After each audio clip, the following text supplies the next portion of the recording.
Aujourd'hui, je vais vous parler d'un sujet, j'allais dire qu'il n'a rien à voir avec la sclérose en plaques, mais pas forcément. Pas forcément en vrai de dire qu'il n'y a pas de lien avec la sclérose en plaques, parce que je pense que moi, j'en ai déjà parlé sur la chaîne, ce que j'ai vécu petite, les conséquences ont été justement les problèmes digestifs et aussi la sclérose en plaques qui a été déclenchée, je pense, par ce traumatisme, ce choc émotionnel. Alors, aujourd'hui, j'en parle pour vous dire qu'il n'y a pas que... comment dire? Quand on parle d'inceste et qu'on parle d'abus sexuels chez l'enfant, il faut déjà savoir qu'il y a à peu près 4 millions d'enfants qui sont abusés en France. C'est énorme. Et combien il y en a qui en parlent? Et souvent, on est dans le déni et on en parle quand on est adulte. Et même moi, là, qui en ai parlé quand j'étais enfant, j'en ai parlé avec ma manière de parler d'enfant, puis après, à 21 ans et demi, enfin 22 ans, quand on parle de son accident, ça m'a libéré la parole. J'en ai reparlé, et encore maintenant, j'en reparle, et je découvre encore des choses, quoi, sur ce passé, parce qu'il y a plein d'émotions qui ont été refoulées. Et si j'en parle, c'est parce que ça a un impact sur mon état physique, et de libérer toutes ces différentes couches émotionnelles et traumatiques, c'est important. Et là, en fait, donc, je vais vous parler d'inceste, d'abus, et aussi de climat incestuel. Il faut bien comprendre qu'il n'y a pas que, quand on parle d'inceste, on pense au viol. Il n'y a pas que ça.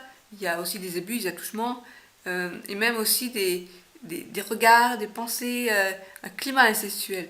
Et que ça peut faire autant de dégâts, ou du moins, ça peut faire beaucoup de dégâts. Il n'y a pas à comparer entre celui qui s'est violé ou pas. Et il faut en parler. Donc là, si je parle de ça maintenant, c'est parce que en rapport avec mon père qui a été placé donc en EHPAD, vous le savez. Et c'est vrai que du fait de son accident, il a été touché au niveau du cerveau, il a eu un traumatisme crânien, 3 semaines de coma, et euh, ça a eu comme conséquence une désinhibition. Et là, dernièrement, il a été comment dire, le directeur de l'EHPAD est venu me voir pour lui dire: Monsieur Aurélie, hors de question de faire ça avec les infirmières. C'est-à-dire que quand il voit une jeune infirmière, tout de suite, il la colle un peu, enfin comment dire, il dit qu'il tombe amoureux, mais il confond tout, quoi. Et donc au début, moi, je prenais de manière légère, bon, après, surtout, c'est pas à moi de m'en occuper, hein. Puis en même temps, je me disais, bon, le pauvre, ça fait longtemps qu'il est tout seul et tout. Puis je me disais même, pourquoi ma mère elle est restée avec lui finalement? Est-ce que ça a vraiment aidé? Parce que si elle s'était séparée de lui, peut-être qu'il aurait pu refaire sa vie.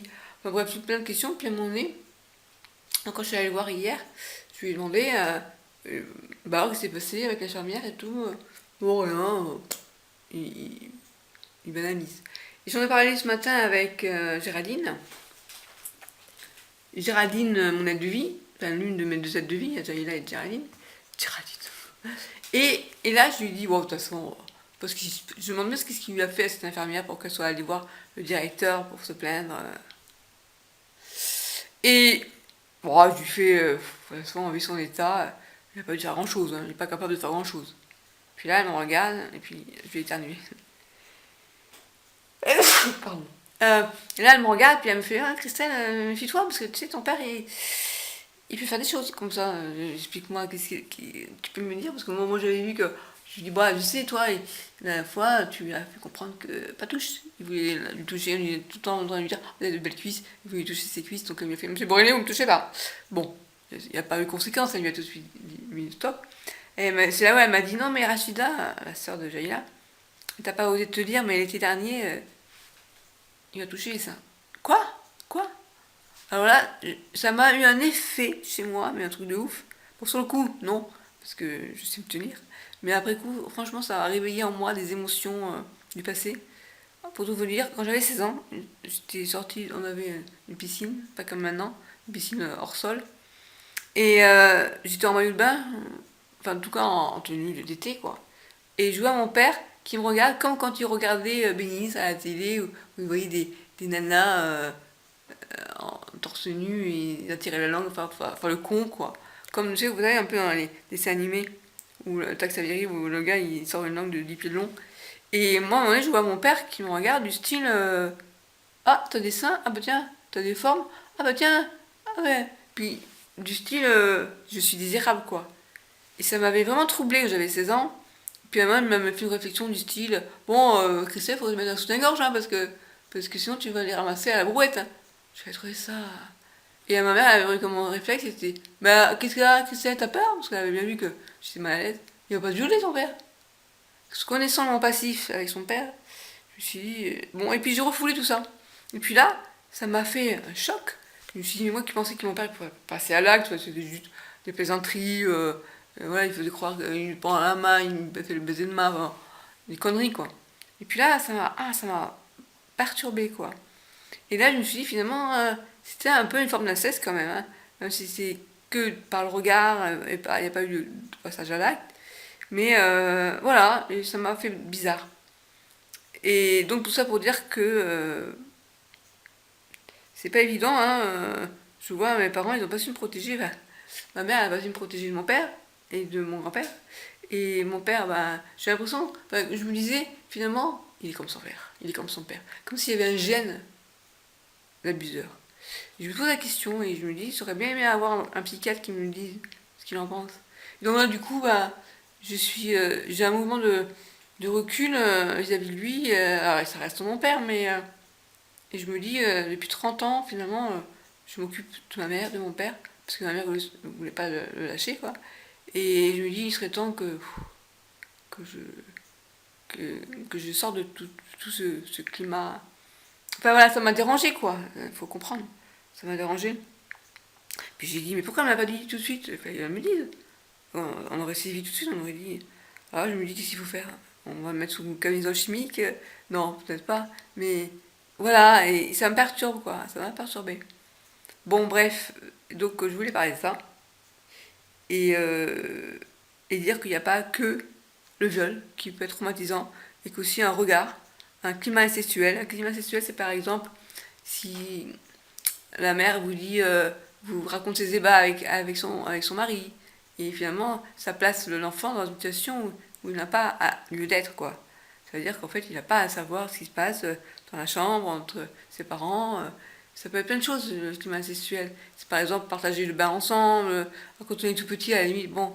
Mais voilà. Et ça, c'est important d'en avoir conscience quand on est parent. Alors moi, je me dis, ah finalement, heureusement, j'ai pas eu d'enfant. Parce que sinon, j'aurais peut-être pas reproduit, mais quelque part, j'aurais été. Bon, déjà, mes parents auraient connu mes enfants. Et je sais pas. Enfin, là, je dis au moins, comme ça, il n'y a pas de danger, il n'y a pas d'enfant. Donc, voilà, mais mon père, il s'est qu'avec les adultes. Les adultes, ils savent quand même réagir. Voilà ce que je voulais vous dire. Donc, euh, fin du thème. Non, mais c'est difficile de parler de ça et en même temps, il faut parler parce que 4 millions d'enfants, c'est énorme, quoi. Et combien d'adultes n'ont rien dit? Ils se retrouvent. Parce que les conséquences de ça, on pourrait en parler aussi. Pour moi, je pense que c'est la sclérose en plaques et les problèmes digestifs. Et, euh, et quand on voit les différentes couches qu'on se met et qu'on empile, puis en vrai, ça peut péter. Et puis ben moi, ça a pété une fois au goût. J'avais fait une dépression, la phobie sociale. Et puis après, ben, il y a encore des couches qui sont enlevées. Et là, je vois le psy, le MDR, c'est mon gastro-entérologue qui me dit quand les problèmes gastriques comme ça passent pas, ça peut être une origine psy.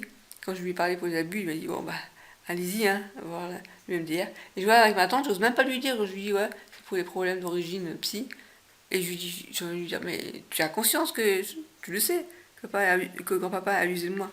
Il faut pas que je te le répète, donc tu le sais, le passif, tu sais pourquoi j'y vais voir ce psy. Voilà, bon, demain ça sera un peu plus gai, j'espère. Ciao. N'hésitez pas à me faire des commentaires.